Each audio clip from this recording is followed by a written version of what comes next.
Manusia ditetapkan untuk mati hanya sekali saja. Dan setiap itu saudara akan dihakimi. Kalau dosa-dosa saudara sudah disucikan oleh darah Yesus, maka saudara akan ke surga, saudara. Saudara tidak bisa berkata, tunggulah agar mati, misalnya meninggal dunia, tunggulah aku kembali lagi ke dunia.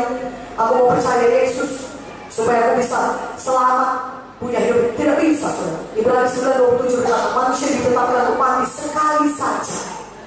Tidak bisa diulangi kehidupan kita di dunia ini. Tidak bisa kita berkata, aku selama di dunia ini gak percaya sama Yesus, baliklah aku supaya aku bisa lagi nanti percaya, kemudian aku bisa. Tidak bisa. Saudaraku yang kekasih, hidup kita hanya sekali di dunia ini, dan kita ditetapkan untuk mati sekali saja. Biarlah sebelum kita mati, kita pasti ke surga. Katakan amin. Dan Tuhan Yesus sudah menyediakan jalannya. Firman Tuhan berkata dalam Kisah 4:12, keselamatan tidak ada di dalam siapapun juga selain di dalam Dia itu besar. Artinya keselamatan tidak ada di dalam siapapun juga selain di dalam Yesus. Sebab di bawah kolongan ini tidak ada nama lain yang diberikan kepada manusia yang olehnya mereka dapat diselamatkan. Hanya dalam nama Yesus manusia bisa diselamatkan. Katakan amin. Keselamatan hanya ada di dalam Yesus. Pastikanlah malam ini saudara sudah menerima Tuhan Yesus sebagai Tuhan dan Juru Selamat saudara. Katakan amin. Saudaraku, banyak orang bergelar Kristen yang mengetahui cerita Kristen, cerita mengenai Tuhan Yesus, hanya sekedar mengetahui cerita mengenai Yesus tidak menyelamatkan saudara. Saudaraku yang kekasih dalam nama Yesus, kita mungkin tahu Yesus lahir di Bethlehem. Pada umur 30 tahun dia mulai melayani tanda dan cahaya mukjizat. Umur 12 tahun boleh Yesus sudah mengajar di bait Allah. Oh, dia lahir dari perawan Maria. Kita tahu ceritanya semua.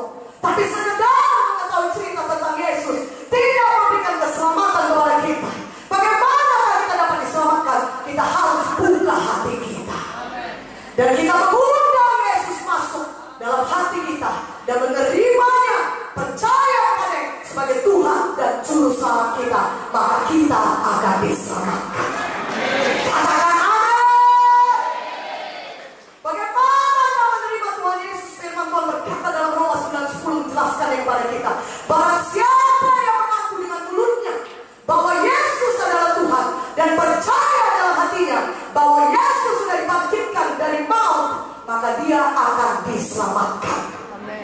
Karena dengan hati orang percaya dan dibenarkan, dan dengan mulut orang mengaku dan diselamatkan. Maka pada malam ini pastikanlah kita semuanya sudah menerima Tuhan Yesus dalam hati kita masing-masing. Kita sudah mengundang dia masuk dalam hati kita masing-masing. Katakan amin. Firman Tuhan berkata, bahwa siapa yang percaya dalam hati mengaku dengan mulutnya Yesus adalah Tuhan, maka dia akan diselamatkan. Dia bisa menerima hidup yang kekal, dan hidup yang kekal adalah mukjizat yang terbesar yang bisa saudara terima. Katakan amin. Katakan haleluya. Saudaraku, mau saudara menerima Yesus? Angkat tangan saudara, katakan mau. Mari tutup mata saudara, ucapkan doa ini, ikuti saya. Tutup mata saudara, angkat tangan saudara. Oh Tuhan Yesus, malam ini Tuhan, saya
kekuatan.